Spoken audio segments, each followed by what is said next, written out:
Hey, everybody.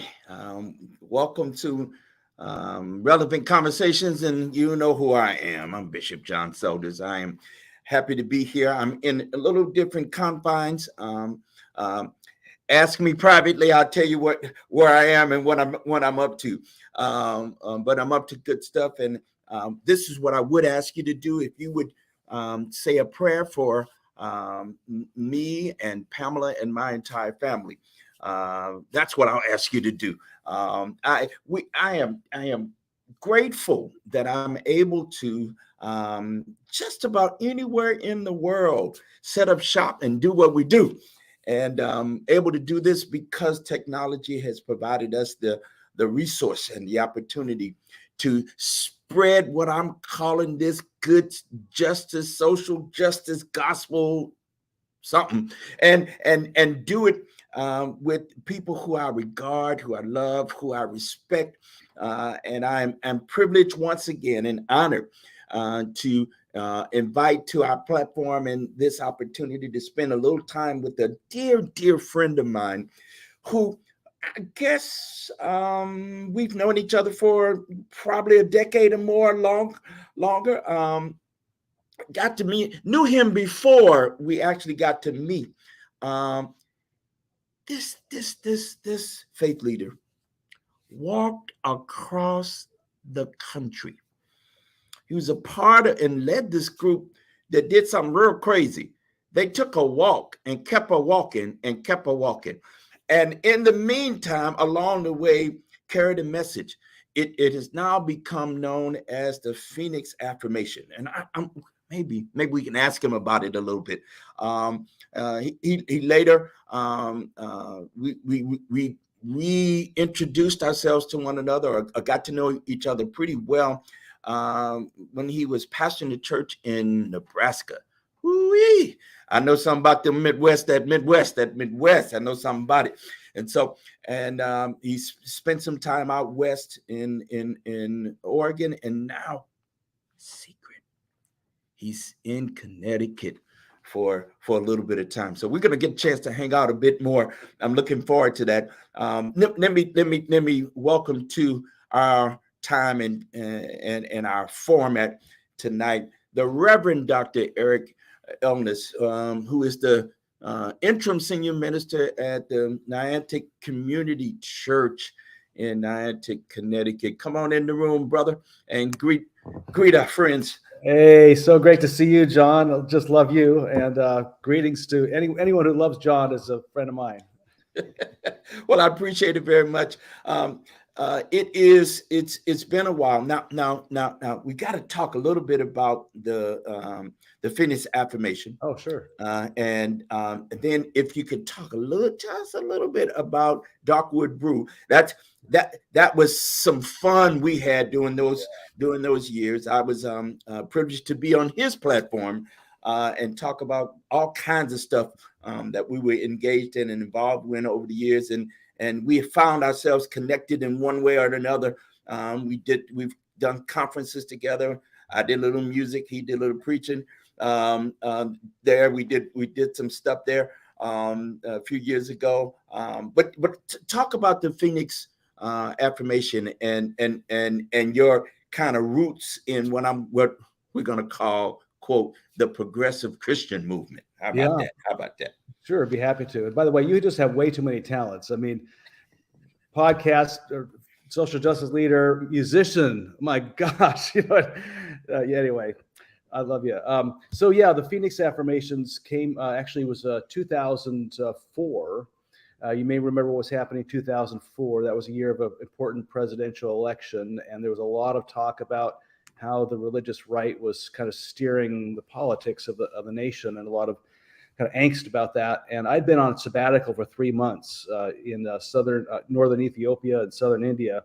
Came back, and my congregation was just in turmoil. And the reason why they're in turmoil is just they were really afraid about what was going on religiously, like where is this all headed in our country.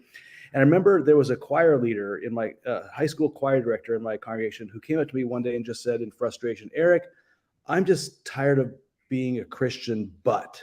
I'm like, "Christian butt?" She goes, No, not that kind of butt. I mean, a kind of like, I'm really excited about my faith, and I'm excited about what we're doing in this church. And if I'm at a party, I may just be talking about what I did at my church last week. But I find that when it comes out that I'm a Christian, I might as well have an R over my head for radioactive. And so I find that myself having to say, well, I'm a Christian, but I don't hate gays. I'm a Christian, but I don't read the Bible literally. I'm a Christian, but I believe in environmental responsibility. I'm a Christian, but.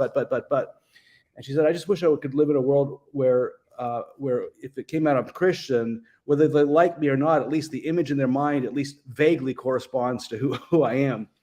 And it wasn't too long after that, like maybe a couple of weeks, I was on retreat with the Center for Theological Inquiry based in Princeton. We were actually in Oregon.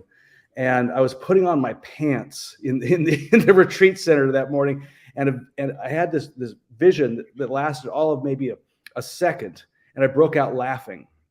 And it was of a group of people who had sat down to like craft a statement that could be walked across the country and nailed to the doorway of America, so to speak, in Washington, D.C., that would really speak about, the way that Christianity needs to reform itself. And so that started this kind of quest, which then became involved a number of clergy and lay people and biblical scholars and eventually theologians from across denominational lines around the country. I was the editor of the Phoenix Affirmations. It went through like 27 major and minor revisions until we came out with version 3.8, and we codified it there. But the Phoenix Affirmations is not a creed. It's not meant to like test who's a Christian, who's not. It was really at a time when the word progressive was just starting to be used in terms of Christians. And before we had like liberal and we had conservative, and we thought, wait, there's a space that's neither liberal nor conservative. I mean, it definitely leads socially and theologically in a more liberal direction, but it's neither liberal nor conservative. And those 12, so we came up with these 12 points that are all based around love of God, love of neighbor, and love of self. 4 points for each one. And they speak to the first Phoenix affirmation is Christian love of God includes claiming fully the path of Jesus without denying the legitimacy of other paths that God may create for humanity. So right out of the gate, we were saying, we're Christians, but we don't believe we're the only game on the planet. There's also other affirmations that then spoke to LGBTQ equality.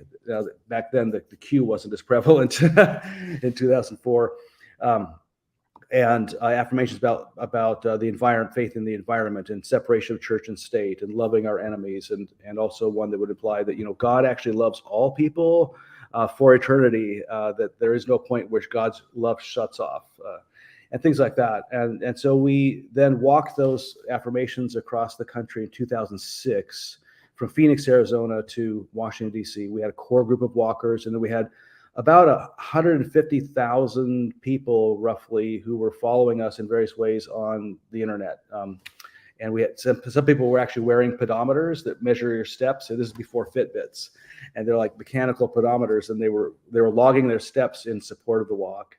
And it was an amazing experience, quite frankly, John. I still think about what we learned of that walk and wonder what's happening on the grassroots. That we've found some very surprising things about Christianity at the grassroots that we ourselves just shocked us, and that I'm certain are still there.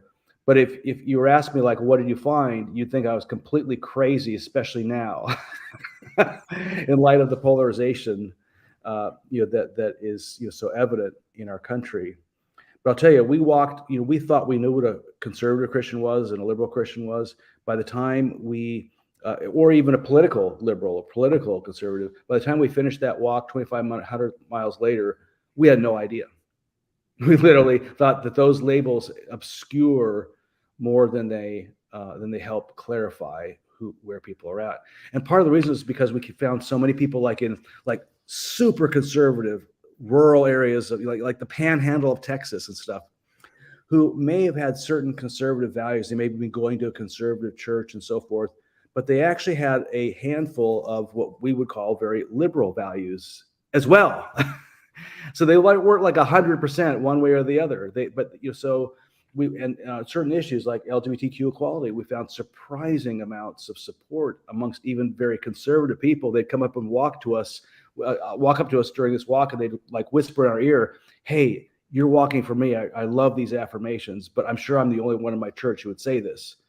But we knew they weren't, because 3 other people from that same church had said the same thing, And so we found all these people who grew up very conservatively, who had problems with their church, and they were yearning for something else.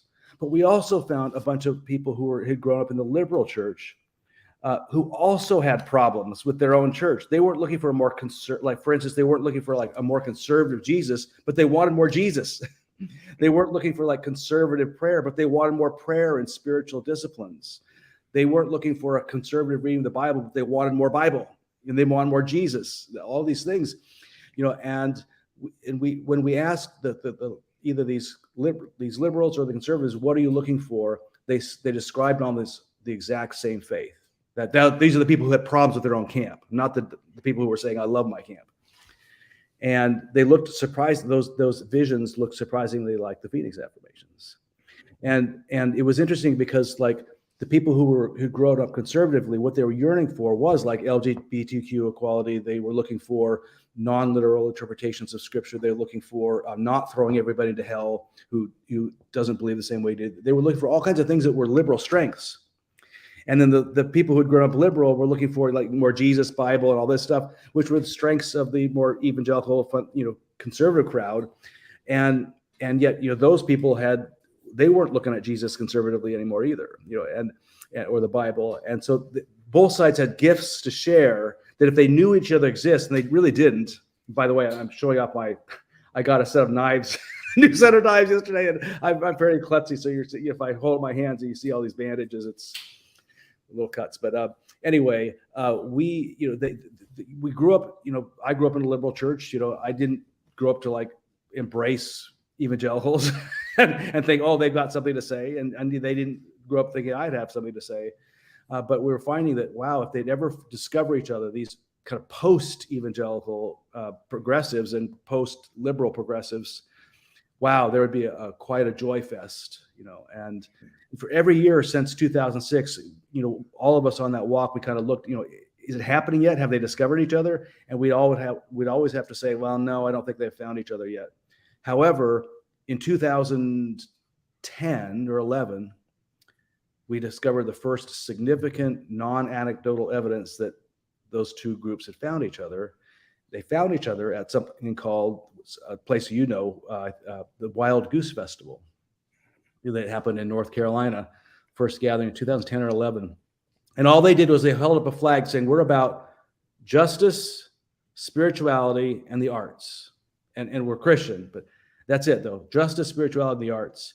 And guess who came? It was that exact crowd of kind of these post-evangelical progressives and post-liberal progressives. They all showed up, and they weren't calling themselves that, of course. They just showed up, and it was like a joy, it was like a love fest. It's like, wait, it's almost like you got your chocolate, my peanut butter. No, you got your peanut butter, my chocolate. Like, wow, this tastes pretty good, And that became the start of what some of us started calling a movement of convergence. That we predicted there would be a day when that more and more people from either camp would find each other and discover this gift sharing. It's almost like two groups of escaped slaves in the wilderness from Egypt, and they were both wandering. They didn't see each other. Then finally they would come together to see each other. And then just like Moses, called for everybody to just contribute that which they could not leave behind from Egypt to build the tabernacle, we would all just kind of throw down our gifts from each side and build a new tabernacle and find a new tomorrow together.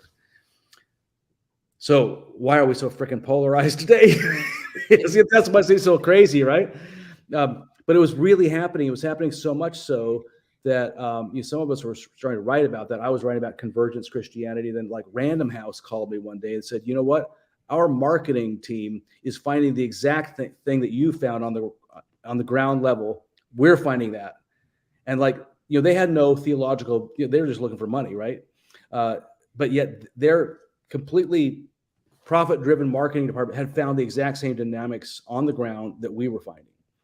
And they said, we want to form an imprint. I said, well, why don't you call it like maybe convergence? They're like, well, we'll talk about that. And they finally did.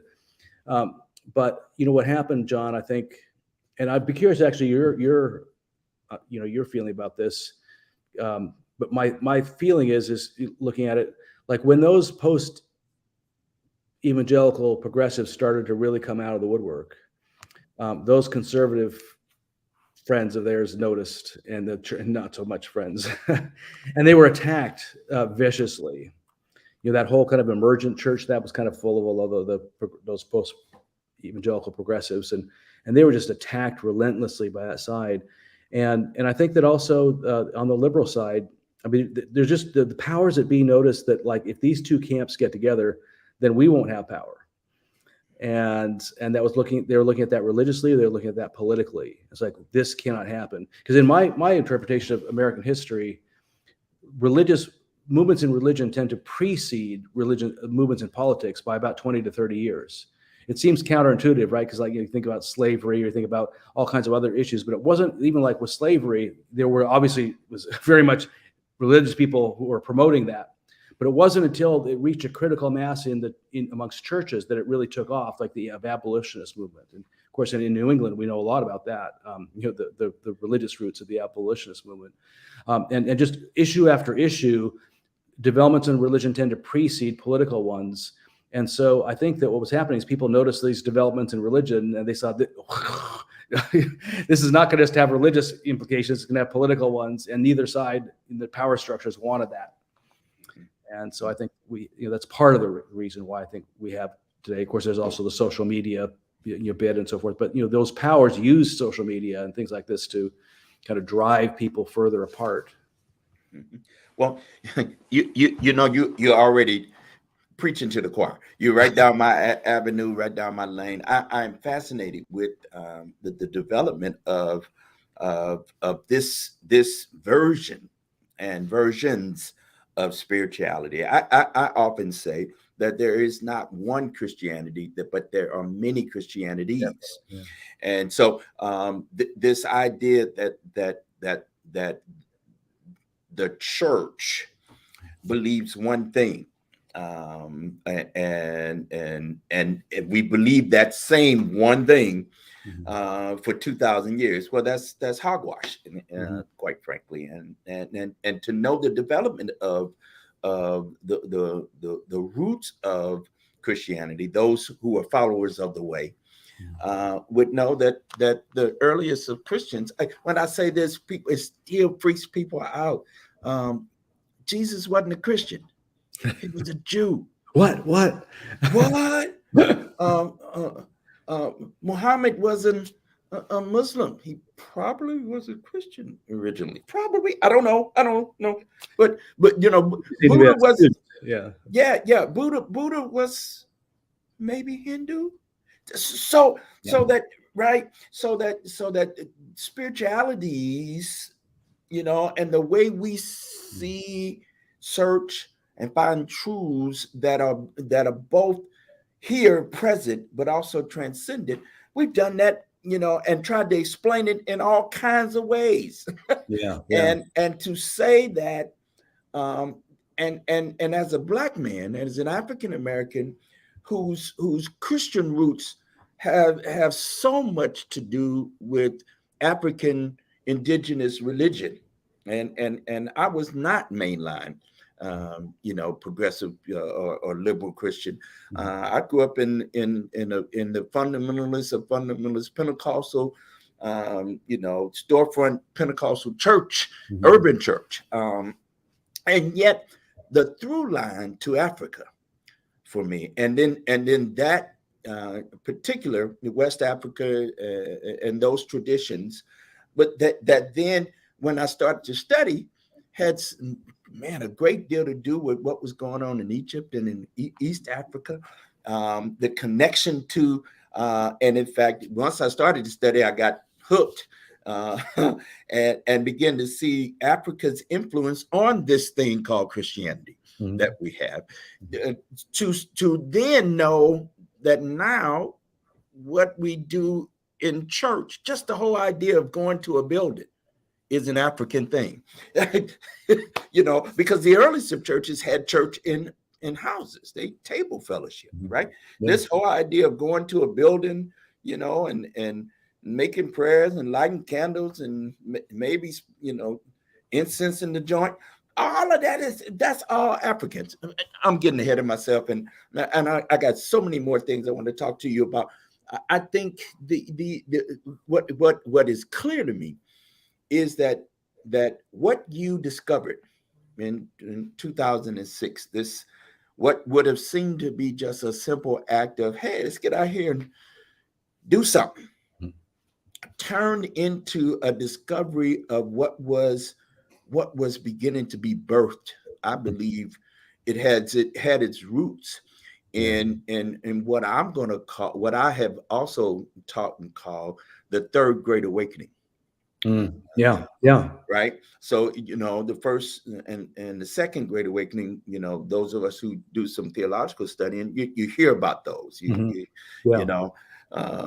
hear about, what does it mean when a sinner, falls into the hands of an angry God. Right. Yeah. Right. Jonathan Edwards. Yeah. Jonathan Edwards, and of course the second great awakening, and what I think Pentecost, the first and then the second great awakening, I think 100 some odd years ago we had the Pentecostal movement of the early 20th century, would be another one of those, and I think we now are at another kind of, maybe the third or fourth, depending on how you're going to count those.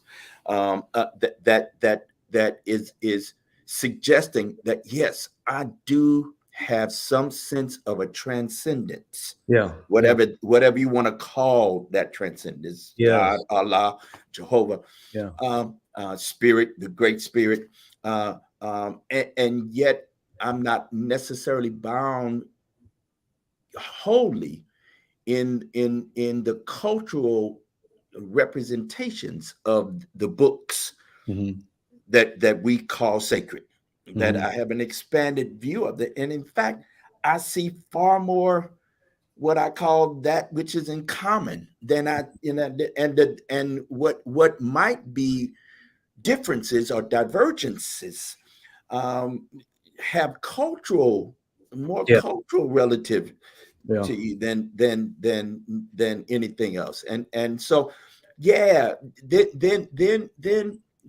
when you say Jesus is not a Christian, then I can't hate on folk, Jews in particular, because the founder of the tradition that I claim some connection to was a member of another kind of religious tradition. So I got to then open my mind, open my heart, and maybe open my practice, that while this is not my center understanding of the world, Mm-hmm. that it is related in some way and that we are kin. Yeah. And if we are kin, then then that has something to do with how I see you and how I view you and how we coexist together. Mm-hmm. Then now we start getting into, the rights and wrongs of it. And for me, then it becomes a moral question, right? That faith then has something to do with morality. And I don't necessarily, this is what I believe, and this is just me. I don't have a need of a teacher in that regard. There are just some things that are right, and then there are just some things that are just wrong, and period. And you know what they are, and you don't have to have a book to tell you that. You don't have to have a preacher to tell you that, or some leader. That you somehow inside you, if you search, you'll find though that which is truth for you. And it is from that then how then do I take the truths that I find, and then how do I live them? How do I live them out, and what makes sense in that regard? And for me, some of the teachings of the of Jesus, as a follower of Jesus, I find helpful. But Howard Thurman, I find him helpful too. Oh boy, yeah. And listen, Dorothy Day got something to say, and I kind of liked her feistiness. So I mean, and of course Harriet Tubman and Sojourner Truth. I'm down. I'm down with them as well. So talk to us a little bit about the experience. I was sharing your story a bit with Countryside, and this fits right in. I mean, because first of all, I want to say I couldn't agree with you more. There's a third great awakening, or actually, I would even say I think we're actually what the awakening is. I think within Christianity, there's a worldwide thing going on. I think, but I think within Christianity, I think we're at Christianity. We have been merging into Christianity 3.0. And like Christianity 1.0 was that early church, those opening centuries, it was all underground, persecuted and so forth. Christianity 2.0 happened when Constantine, made it the faith of the empire. And that's really where it's been. I mean, even throughout all the other things like the division between Eastern and Western Christianity, even the division between Protestants and Catholics, it's always been Christianity 2.0, which is basically empire. Like we're the ones who have the true truth, and everybody else doesn't. And we've always, every little bit of incarnation has acted like that.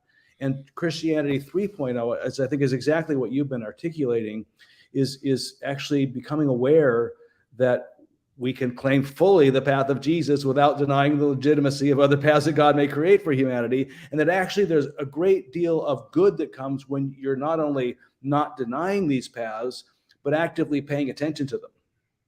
It's like these faiths are walking up a mountain, and the faiths are they're on some are on entirely different sides of the mountain, and they could be very different. Then they're like way different. Like the difference between Eastern faiths and Western faiths tend to be like two different sides of the mountain, right? Some radical engagement with the world, and others radical disengagement, right? Things like this. But we're walking on the same mountain. But it's not until we get up to the highest level of what these faiths are seeking that we discover, oh my God, we're together. Like this is the same, we've been heading to the same place. And so I think that, right now what we're in is, and I think you're a student of Phyllis Tickle. I've got the feeling, we're in this kind of 500-year mark where things get scrambled. Like you have this big download of stuff that's happened in the world, like the last 500-year mark was like the Renaissance in Europe, and all the things like philosophy, economics, science, you name it. Everything was just like downloading like all these new ideas and new concepts and new ways of being, and we think like, oh, the Renaissance, wouldn't that have been fun to live back then? No, people were freaking out during the Renaissance because it was toppling the tables of every kind of power structure there was, including the Catholic Church. And so, and then of course, that what happens is when you get that download of all these new ideas and new ways of being, then Phyllis talks about then next is the fight, because all the power structures have been completely flipped on, and everybody's like running around like chickens with their head cut off. Like what's real? Where's reality? And who gets to decide? right? And so there's the big fight that led to the Reformation. And if you look at the last century, the amount of new things that came into the world between 1900 and the year 2000, oh my God. I mean, it makes the Renaissance look like child's play. I mean, the first patent on record in the New York City Patent Office in 1900 was a paperclip. And we ended the century cloning sheep. I mean, you don't get more change in anywhere else in human history than the last century. And so is it any wonder that now we're in the fight? Like, we can't even decide what justice is anymore, right? We can't, it's like we are in the fight. Who gets to determine what's real and what's just and all these things? We're in the big fight.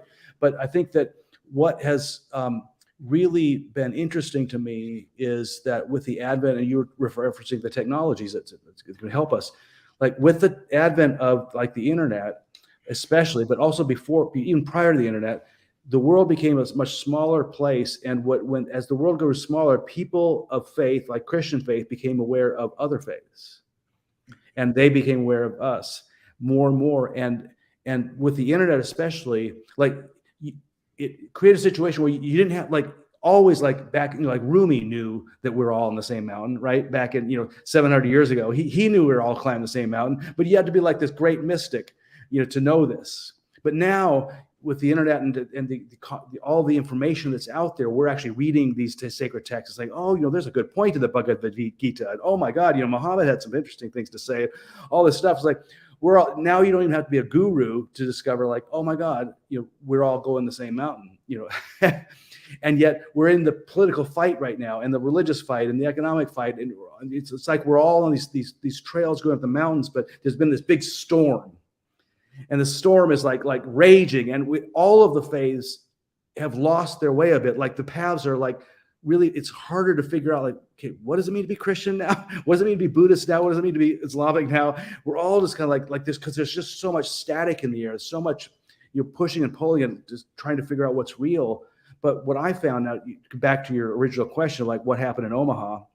What happened in Omaha was for the first time in almost a millennium, the three Abrahamic faiths, the leading Abrahamic faiths, Judaism, Islam, and Christianity, representatives of them decided, hey, you know what? Let's intentionally get close and move together. So there was a Christian, Jewish, and Islamic congregations that sold off what they had and moved to a 38-acre commons in the center of Omaha, and built separate worship facilities and a common center to move beyond interfaith dialogue into interfaith community. And what my experience of that is that it's like when you can sit down with people like regularly, not just occasionally, like for a little dialogue session that happens once a year or twice a year or whatever, but like every week you're mixing it up with a rabbi and an imam and and stuff like this. It became one of the most fundamentally exciting periods of my whole ministry and my theological life. Like, I could sit down and talk about a parable of Jesus with an imam and a rabbi. And after, like, I've got a PhD in biblical studies from Princeton Theological Seminary. I've been studying this stuff, for 28 years as a minister, and listening to a rabbi and an imam look at the same text I had been doing for so long and can say, what, this strikes in this way, in this way. I was learning stuff about Jesus' own parable that never even occurred to me. And it's like, suddenly it's almost like I was putting on lenses. Like, you go to the optometrist, your lens is a little fuzzy. You can't quite see. That's where all the faiths are right now, trying to find their path. Well, then the optometrist puts a lens in, like, is that better? And is this better? Is this better? Well, I could find that if I could put my Christian lenses on, look at these passages, but I also have to put an Islamic lens and then a Jewish lens, and suddenly, like, what I thought was an E was actually a B. It was way more clear.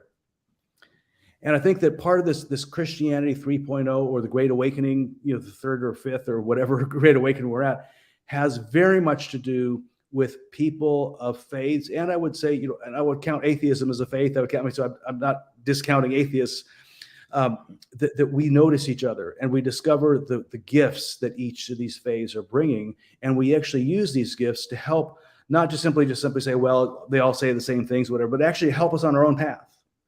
Like, I became 20% more Christian talking to Jews and Muslims, up close. Also probably 20% more Islamic and Jewish at the same time, you know? But it's a Right. wonderful sharing. And isn't that wonderful that that's happening or started to happen so much? And of course, the tri-faith is just like the tip of the iceberg. I mean, tri-faith is like a physical incarnation of something that's like vast in the world right now. There's so much interfaith work going on right now. So much, stirring up the pot there right now. And right when we as human beings are facing some of the greatest existential threats to human existence, between climate change and ongoing threat of nuclear warfare, and who knows what the next scientific discovery that will have unintended consequences, but we could off ourselves significantly, like 3 different major ways in the next 50 years. I mean, literally, humanity has never faced this level of existential threat, and yet, I think you and I come from a belief system we probably agree that the holy is not an imbecile. I don't think there's any God sitting in the heavens or sitting next to us or whatever saying, hey, just let me know how that works for you. Let me know how that works out. I think that human civilization has been being prepared for this moment for well over 100 years.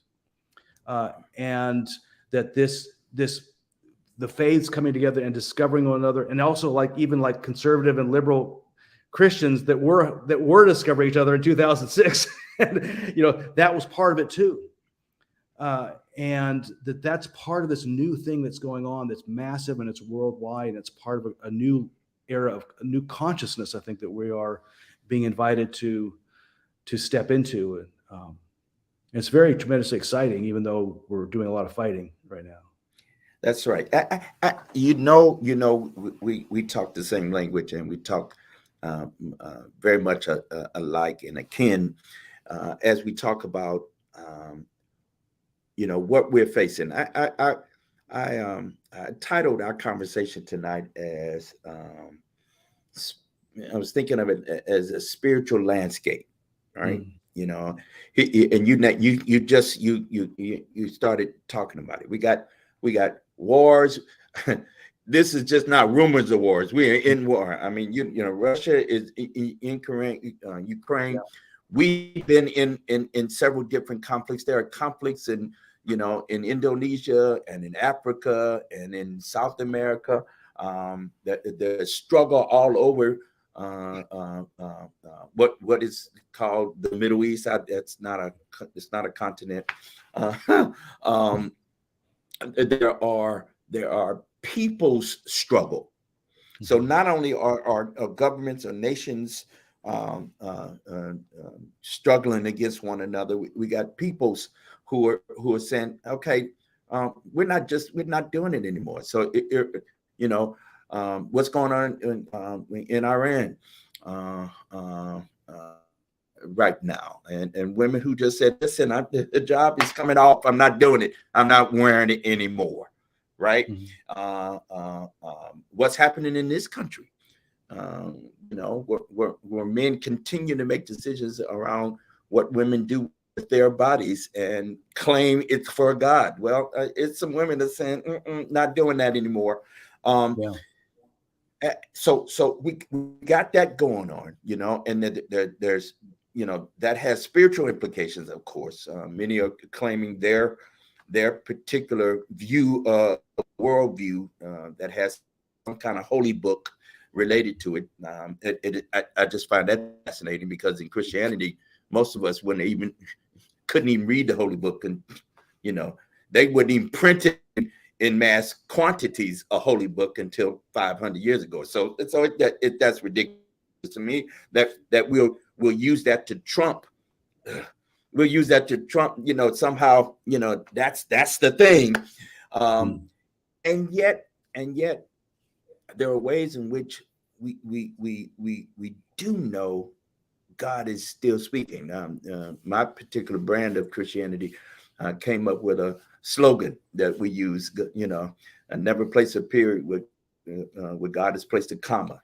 God is still speaking, and I thought it was quite informative for me at the time you were doing the walk, during the Phoenix affirmation period, that whole season where we were beginning to ask different kinds of questions. Right. Yeah, we were beginning absolutely. to say, we were beginning to come at it in some very profound and real ways, not just in a performative ways, but how could it be that while I think every day of the week God talks and walks and shows up in this way, God is also showing up over there, and it's very different. Yeah, Those are different people. yeah, Those are different languages, and those are different concepts. That's what. yeah, yeah, And yet, there's also something that is very familiar yeah. that I can't okay, I could fake like I don't hear the similarity, right? But you do, Yeah. and that's and what I've said to folk. We would talk in my tradition. Never you can't question God. Well, I asked the question why. So and as I began to go into my adulthood, I realized and began to know within me, and then began to espouse the idea that God is bigger than my questions. If I believe the God of my own belief, right, that somehow or another, God would be bigger than my part, my brain, and I think I'm kind of semi-smart. And then when a couple of us get in the room, I think we add value to it, to our, we know a bit more, hopefully. And Yeah. and yet God is bigger than that. God, and so Yeah. why not question? Yeah. Because we'll get the And answers. especially like question the received knowledge about God. Like we should always be like, Yes, what yes. scientist wouldn't be laughed out of any academy if they said we should not question the received science that we have now? Like it's be immoral to question the received science. Like we should be laughed out of any theological seminary if we say we should not question the received knowledge of God. Like because just like you said, there's always a comma, not a period, when it comes to That's our understanding of God, right? I remember, that's right. That's right. Ilya Delio, I think is one of the people I'm following recently. Really great theologian, Franciscan, 2 degrees. I think both of them are in science, PhDs in science. She says Christianity of all things is a religion of evolution. And it's like, it really hit me when she said that. It's like, well, of course, if there's such a thing as a Holy Spirit, and I believe there is, and certainly they discovered that in like in the whole Pentecostal movement, like you're talking about, like in 1900. Like, if there's such a thing as Holy Spirit, well, of course Christianity is about evolution, because the Holy Spirit's always like toppling the tables and getting us to expand our understandings of God. And so of course we should have different understandings of Christianity that we even had 2,000 years ago, or 1,500 years ago, or 500 years ago. Doesn't mean it's all trash what came before, but it means we're also expanding, right? Yeah, And because there's a and Holy there's Spirit. no other. That's right. There's no other space, place, tradition, discipline that we don't think evolution is a good thing, right? Yeah, yeah, And yeah. or not just expanding, but also deepening. So in fact, I think it's movement, Yeah, right? yeah, that's right. Movement Yeah, is right. So and so death, death and that's resurrection right. too. Yeah, That's right. I mean, because in fact, if we claim, then this would be my particular spirituality. Death of one thing is just birth into another thing, absolutely. I love what right? that So poet Rilke once said. No, I can't quote the poem exactly, but he said, winning does not interest that. Well, he said, man, that person. This is how he or she learns, by being defeated decisively by increasingly greater powers. It's like, mhm, right, frickin' on. mhm, That's mhm, exactly it. mhm, No, I don't care mhm. about winning. I, No, please conquer me with the that's greater right. awareness, greater expanding. Yeah. That's That right. whole thing you talking about different understandings of God too. I mean, I would personalize that too. Like I find very much on a personal level my own understandings of God, that I had even 10 years ago, 5 years ago, there are change, and I think get better. And I think that one of my understandings of God that's really changed in the last decade, and I think it's happening all over the place, is much more appreciation of the divine feminine.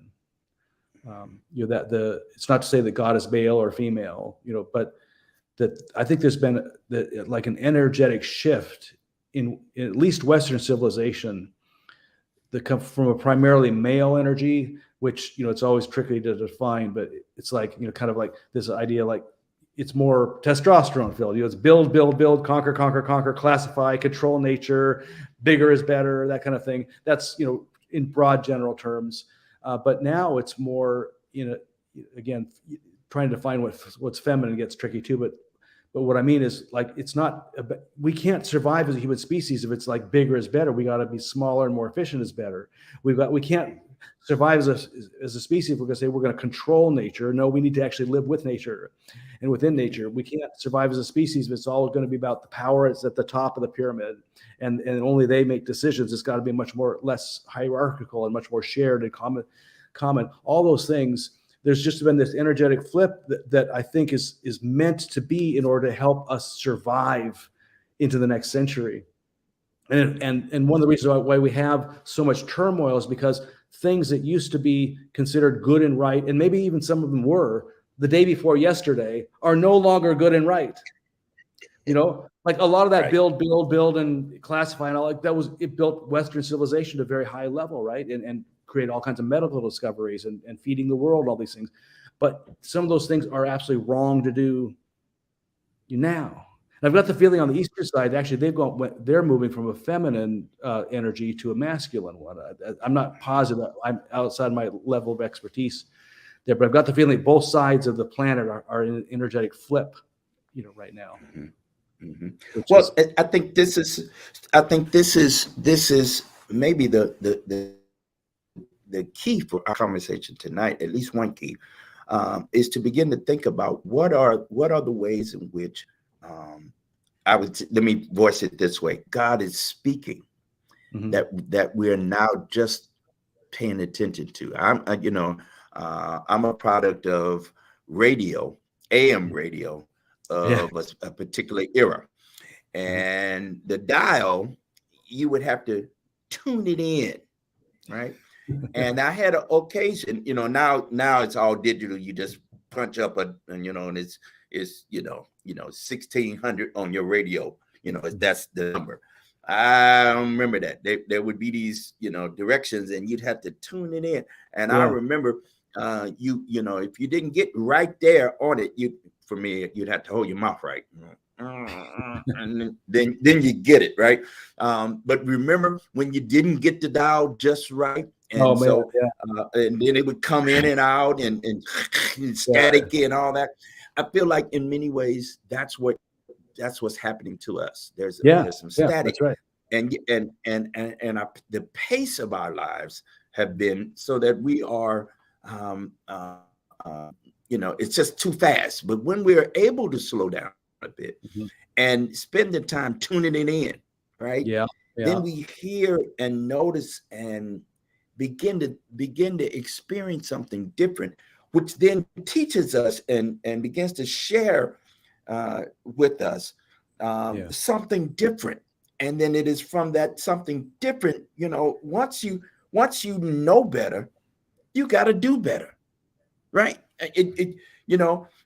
Or here's another kind of metaphor that works for me in this way. Once you learn how to ride a bike, you cannot ride it for a very long time, but you get back to that bike. It won't take you too long to remember, mm-hmm. I got to pedal and I got to have balance, and I got to steer, and here's the brakes, right? Yeah. You know how to do it. Your body, you may not be able to, ride across country, but you could ride down the block and back and not fall, hopefully, and bust your head. So it is though, that's what I think we're experiencing. So you see the various troubles politically, mm-hmm. economically, environmentally, the responses that we as human beings are having, across cities, states, counties, countries, across religious traditions. Here we are in these moments. We are now looking at a world, as we approach here 2023. We've gone through, we're coming through a pandemic, another one. The influenza flu 100 years ago took out a number of people. Here we are now, 100 years later, having a similar experience. Did we learn anything? I don't know. But here we are. We're facing economic challenges of big proportions. We are, we have gone just stone crazy, I think, in some political contexts. And yet, what does it tell us? What is it saying to us? What should we be valuing? How might we turn our attention more intentionally toward that which are the important things? Some of the stuff we paid attention to just are not, that maybe not important anymore. Boy, I couldn't agree with you more. I don't know how I tell my head from my posterior anymore without at least a half an hour meditation every day. And I'm really trying to push towards more like an hour to 2 hours per day, just to kind of tune in through all that static, to try to find that bicycle again. And the other thing that I think about in terms of what's needed is kind of counterintuitive, but Sabbath. I think the Jews were really onto something when they invented a Sabbath. Who of us doesn't need one day out of the week where we just disconnect from all of the busyness and the work and also all of our work to fix the world, and just take one day per week to not try to change the world, but receive the world, and not to try to fix what's wrong with the world, but actually celebrate what's right with the world, and to actually consider play. I love the Jew. I had a rabbi explain Sabbath to me once. He said, Sabbath's about three things: praying, playing, and practicing procreation. Oh, that's dynamite. Can I convert? If I could do those three things, once a week. But really what he was getting at was, you're supposed to create as close as you can an experience of the kingdom of heaven on earth as you could possibly get to that day. Like, if you were just going to be in eternity and just live like this, what would it be like? And to be able to work really hard on justice issues, work really hard on trying to fix this or trying to understand this, but then one day a week to simply say, you know what, not my job. Even God had to rest. It's like, am I more important than God? Am I I bet more powerful than God? It's like, I think I'm going to go walk in the forest today, and I'm going to have a really good meal today, and I'm going to talk with a real good friend named John Selders today, and stuff like this, because that's really getting closer to my experience of heaven. Well, then I get into the week and I can fight the good fight, not only more productively, but probably with greater perspective. I think, seeing what's really going on, with greater clarity, and certainly with greater energy. Amen to that, brother. Amen to that. I could talk to you for another couple hours and then maybe come up with some air. Our time has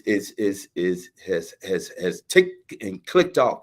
So first off, I got to invite you back again, and let's continue having some of this conversation. We didn't talk about Duckwood Brew and some of your technology stuff that I find absolutely fascinating. So we have to have you back real soon again. I in these last few moments, you've already begun to talk about it. What to consider as a spirit practice for oneself. individually.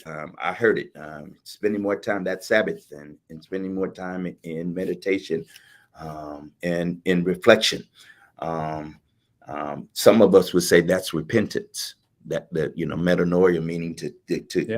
think and then think again, right? Yeah. And what might we be thinking about as a community?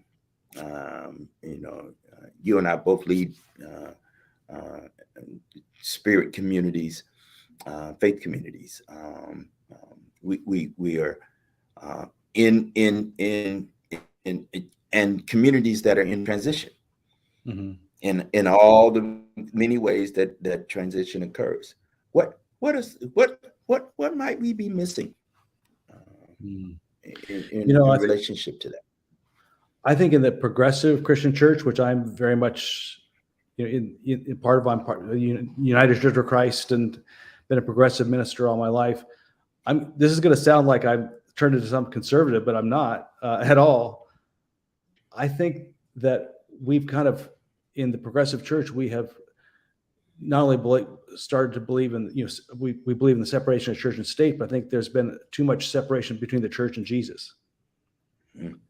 That we no longer, as a whole, and this is speaking in broad generalizations, that part of the conservative critique of our end of the theological swimming pool has been accurate amongst too many corners, that Jesus is considered irrelevant, or we can just kind of make him into this very narrow, like, as long as you're just talking about like anti-empire talking, then okay, he's great, but we're going to ignore everything else.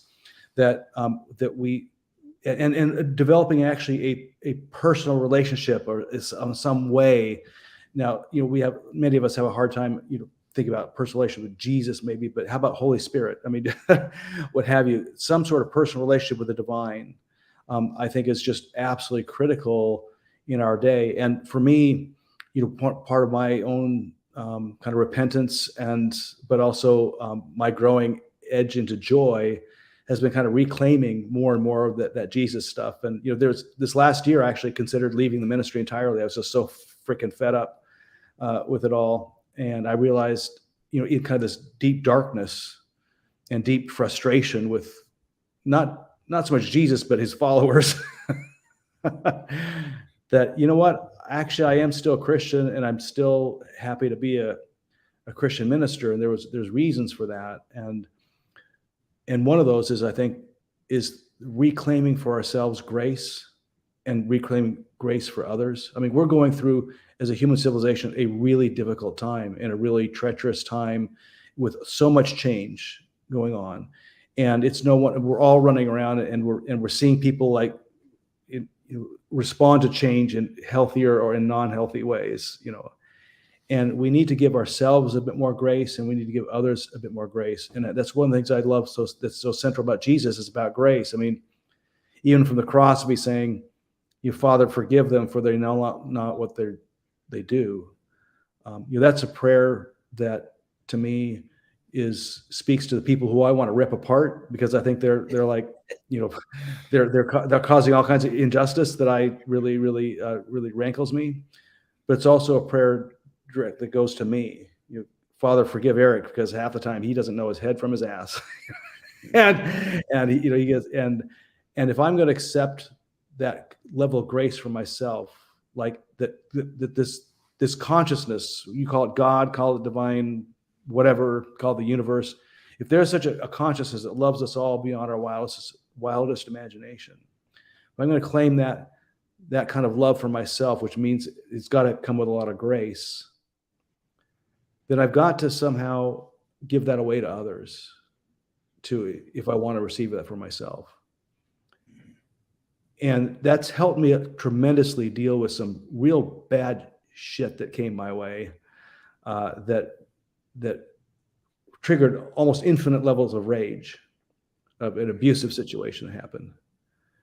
And the only way I really move forward with that is to say, is to take my mind off of what happened and put it back on Jesus, put it back on this love that God has for me, and a forgiveness that God has for me and a grace that God has for me.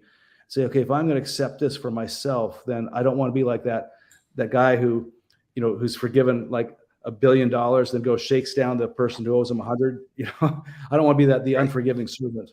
It's like, I need to forgive. I don't need to like become best friends with the people who did me wrong.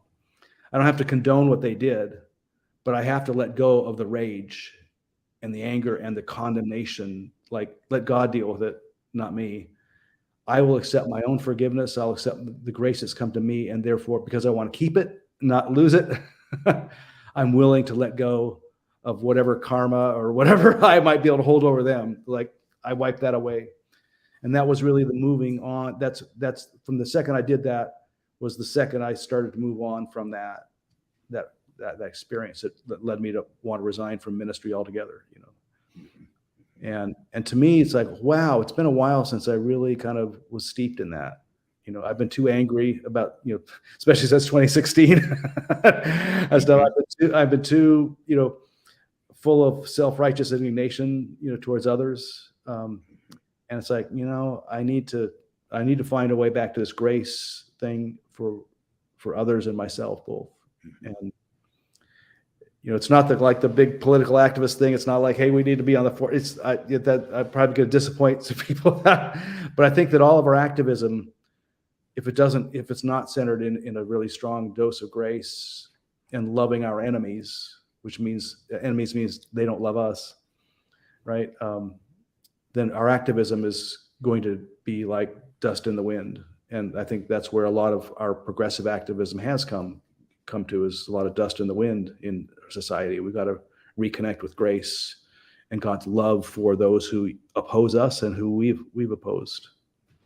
Listen, I am a student and a son of Martin King, and certainly carved out in the tradition. And he would call it a deep abiding love. And my activism and what we teach and share in the work that we do is about that. I mean, it is a consideration. In fact, it's got to be there. Yeah. This extreme deep abiding love. He went on to say in his book that was released posthumously after he was assassinated in 1968, Chaos of Community, where do we go from here? Chaos of Community. He talks about what he visioned as the beloved community, right?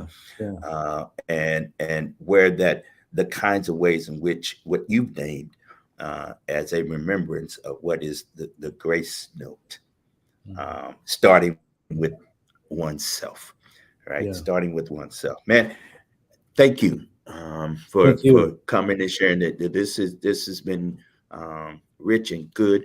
I appreciate you, brother. And we will have some opportunities to talk real soon. You'll get that text from me. Hey, dude, can you come on the show again? I appreciate you. All right. And thank you.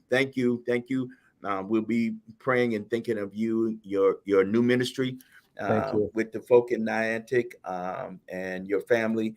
And may God bless your work. And certainly you and I'll be talking. I'll talk to you in a few days. How about that? I'll be praying for you too. And I look forward, now that I'm in Connecticut, to actually getting together I could physically get together too. That's right.